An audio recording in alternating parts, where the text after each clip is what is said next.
Hello guys, and welcome back to Chris Baraka and family. The video I'm about to play for you is a very serious video.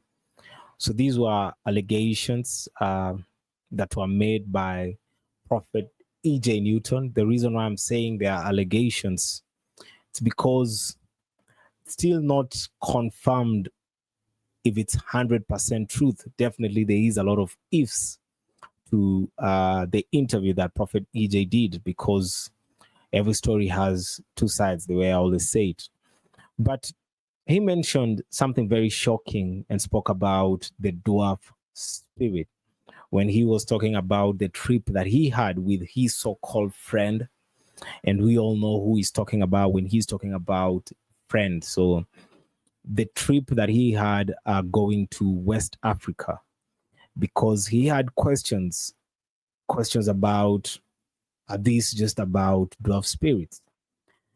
And the shocking thing is that actually dwarf spirits are real. These are demonic spirits that actually exist.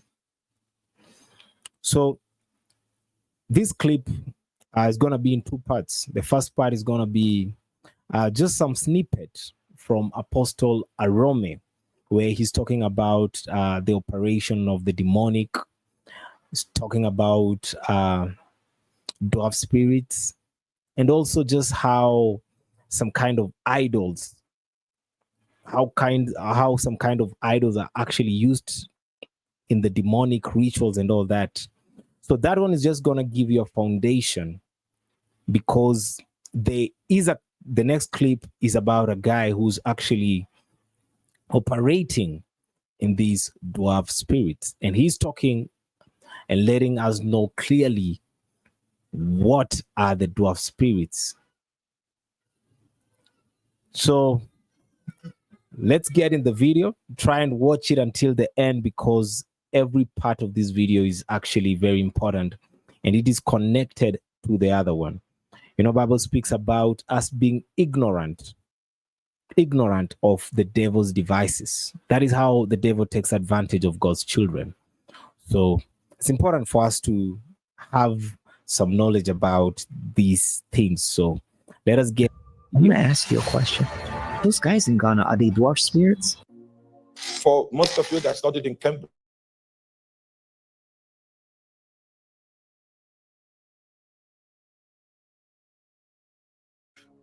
what we are sharing right now, but you are a victim of it, even though you are. In fact, satanic power is more effective when you are absolutely ignorant of his presence and his potency.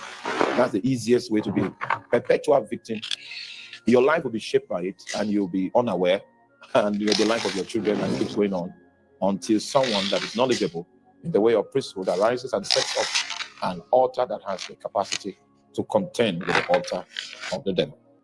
The issue of altars is not so far removed from our context. It's just that the people that have operated in the kingdom of darkness have utilized these concepts much more than we in the kingdom of God. But sometimes we will need to show us the example of that matter in the other kingdom and how it is practiced, just to give us some form of enlightenment. And then we'll come to the real altar, which is the altar of God. Everything that Satan is doing and everything he does is a counterfeit. It's a counterfeit. He saw it done somewhere, and he decided to transport and to import that technology into his kingdom. And he's using perverted principles, attempting to achieve the same results in his kingdom. Now, so when you see an idol, are you there? The spirit is not always in that idol 24 hours a day. The spirit only comes into that idol. That idol is the technology I'm talking about. And it's built to capture the dimension that the spirit operates. So the spirit can be trapped in it. Okay? So when they do incantations and do enchantments, the enchantments mean to give instruction to demons. So when they do enchantments, the demons now are trapped in those vessels that are designed to contain them. So those things, they are, depending on the spirit, the vessels that can trap them are different. Most of you don't know the dwarf spirits. Most of you don't know that. You don't know the lexicon of spirits. And today is not the day for that. But there are containers that are used to trap dwarf spirits. Dwarf spirits are the most vicious messenger spirits. And most of the people, unfortunately, in Africa, most of the people that go into politics use the services of these spirits. When we come to talk about the lexicon of spirits, at least the ones I have seen in deliverance, in territorial warfare, there are not too many, but I've seen a few. And the ones that operate here in this land, yes, I've seen a few of them. And the Lord has taught me what we need to do to disarm them. In fact, some of the breakthroughs we have had as a ministry is because of the fact that we disarmed so many of such spirits that have been released to hinder the advancement of the kingdom of God. But today is not the day. Okay, so what we are saying is that you can trap those realities within a physical context so that there can be interaction, there can be exchange, and there can be transaction. Is that clear? They'll sacrifice somebody that has value, not just somebody walking around the streets. No. Then they just catch the person and kill. No. The person is promising, he has a bright destiny. They have seen that if they allow him be, he will turn out to be a great person. So they sacrifice that person, and then they use the blood, they pour it, and it's activated. They pour it on this idol. Yes, and it's activated. The reality within it accepts that offering, then it is activated. And what will be the consequence? From that moment, an ordinary person, I cannot see it. This one, the way I was seeing is because the powers have been deactivated. That's now, all right. So the reason why we can see this one right here, right now, is because it's not yet been activated. The moment it becomes activated, it is invincible. Is that what you're saying? Yes, sir. Oh, man. When an altar is brought into a matter, there are practical solutions that you see on the ground. It's not an illusion. I've forgotten the name of the city, somewhere in Europe. And there's a fountain where people go to drop money. One of our friends took us there. So Pastor Emmanuel took me there, and people come there, and they say it is said that if two people are in love, they go there and throw coin and make covenant. If you see the number of coins that I met, may the Lord help us all in the name of Jesus Christ. MR.TEE, yes. Down here is fish. Up here is a woman. A human being. Let me say human being. Up here, human being. It's a fish. Down there, fish. Up here, human. Wait, I think we are saying different things. Are you talking about a mermaid? Yes. Is it real? It's real. If you go to zoo here, this Benue State Zoo, you see the skin where the one that was killed, the skin, you see it. I saw it. We are going there tomorrow. Okay, sir. Can I throw some light on that? Please, all the light. Throw. A mermaid is different from manatees. Okay, manatee. Okay. Manatees is a fish, right? But it has this mystery about it that when you get the head, you know, it has some strands of hair. It has some strands of hair, yes. That's true. Once you get it and make a sacrifice, it will have the same effect like that. Oh, like this. That is what I'm talking about. Yes, sir. So people catch that fish and they use the head. Yes. Once you go to a fisherman and they have caught this one, you will buy. But once blood is offered on it, it becomes very potent in attracting prosperity. Yes, do you know that it's only when we get to heaven that we'll understand many things? But let us have sufficient understanding to disarm Satan while we are here. No wonder they killed that one in the zoo. Okay, yes, sir. Jesus Christ. Before we knew it, the one in the zoo. Because when I was small, we used to go to the zoo to see the manatee. Then only for me to come back when I started schooling in the university here, there was no more manatee there. It's dangerous. It's dangerous because anybody can come there and steal it. And let me go straight to the point. I want to talk about certain spirits, especially in West Africa. Certain spirit entities that Africans believe in. The Black Africans believe in these spirits. People in Ghana, people in Benin, persons in Togo, Nigeria, and surrounding countries, Burkina, Cote d'Ivoire, and all the surrounding countries. They believe in one thing. Traditionally, they believe in the power of the gods and in the power of the dwarfs, the spirit dwarfs. So the point of discussion is So we'll do another video. It's gonna be a live video where we are just gonna go in depth with all this. But I just want to bring your attention to what he's saying. He's talking about the areas that actually believe on these spirit, these dwarf spirits. So you can hear it's most part of the West African countries, that is Nigeria, Ghana, and also it's talking about the central, around the central. So it's central and also West African countries. Shockingly is that Prophet EJ is actually from Nigeria. And also Prophet Lovy, he's from DRC, that is Congo. So that is in Central Africa.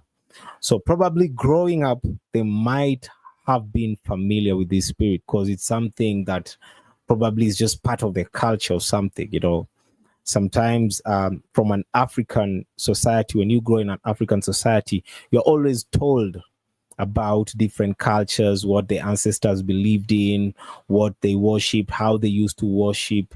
So before you got to Christianity, you have some spiritualism, but it's not God-centered. It's just on idols and different things. You're told about fables, like grandmothers share with you fables.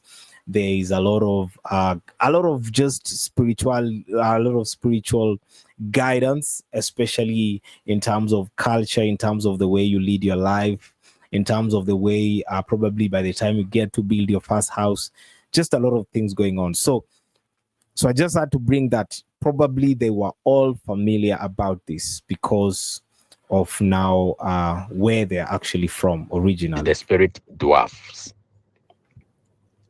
What is a spirit dwarf? When we say dwarf, you've heard it. In case you are in Africa, you have heard it severally, that people are using dwarfs, others are calling upon dwarfs, others are trying to connect with dwarfs to achieve one purpose or the other, so far as spirituality is concerned, so far as tradition is concerned, so far as ritual is concerned, and so far as some sort of directions are concerned in the traditional sector. So what is a dwarf, or who is a dwarf in spiritism? What is a dwarf? So let me start very quickly and then let me go in details. Let me go into details and let me show you what it is. When we say dwarfs, especially in Ghana, Africa, West Africa, when we say dwarfs, we are talking about a certain spirit entity. If we should compare it to, or maybe we should resonate it with the ancient mysteries, we would be comparing that to the likes of Hermes and the rest. So dwarf basically is an entity which is connected to the deities or in the group of deities in Africa. But the dwarfs, they are noted for being messengers and miracle workers. So basically, as angels are noted to be messengers, dwarfs are also noted to be messengers. In fact, before Black Africans could believe something is an angel, they already knew the dwarfs. They already believed that the dwarfs, we knew that the dwarfs, we have the white one, the dark one, we have the dwarf which is meant to heal, we have the dwarfs that is meant for miracles, like doing some wonders. We have a dwarf that is meant to deliver a message, and we have a dwarf that is meant to punish you in case you offend the gods. So dwarfs naturally are noted for being messengers to the gods. So wherever there is a powerful god, there must be a dwarf, because wherever there is a god, there must be an angel. There must be a messenger. Wherever there is a throne, there is a king, there must be messengers. So the dwarfs are the messengers of the gods, according to our West African orientation, so far as spiritual esotericism is concerned. So now I hope you've gotten the idea, right? Okay. So that is that. Then after knowing this, we go to the most important aspect. What do they do? I've already noted, giving you the instances that some are healers, some are miracle workers, some will come to punish you, when you offend the gods, and some will bring you important messages. Okay, so these dwarfs, how do they operate? Are they able to appear physically for you to see, or maybe in the esoteric mirror? When we say esoteric mirror, like in a trance mode, you see, you cannot see spirits with your physical eye. The moment you try to see it with your physical eye, it means that you, the person, has entered into the trance mode automatically without your knowledge or subconsciously, or the spirit has reflected in the mirrors of life and then shown itself in you in a reflective manner. You understand this thing? These things are spiritual teachings, and these are deep spiritual teachings that you need to pay so much attention to understand what I'm teaching you, because you know I am a seer. I am born with supernatural powers, and I control all these spirits, so I know what I'm talking about. That's not the only way that they used to work. Sometimes, if you are already born with supernatural powers or spiritual gifts, they can reveal themselves to you and work with you at any point in time. You can go to the forest and meet them. You can meet them anywhere, and you can even use invocations to invite them to your arena or your abode of worship, and they will come and stay with you, and they will do the same miracles and wonders. You understand? Yes. So whether you were born to be a teacher's son or you were born to be taken to school, whatever it is, education is education. So that's how the dwarfs used to introduce themselves to Africans. A dwarf can reveal itself to the invocator or the possessor. A dwarf can talk to the possessor any second, any minute, and the dwarf can possess the person who is the invocator or the possessor. The dwarf can possess the person at any time, and the dwarf can stay away from the person but deal with the person indirectly at any time. So when you are moving with a spirit, one key factor is that the spirit can decide to be in you and work through you, or the spirit can go and work on its own as you become the commander or the possessor or the controller. So that's how the spirit dwarfs work. It is real. Anything that has a name already existed. I've told you this several times, several moments, several occasions, that anything that has a name already existed.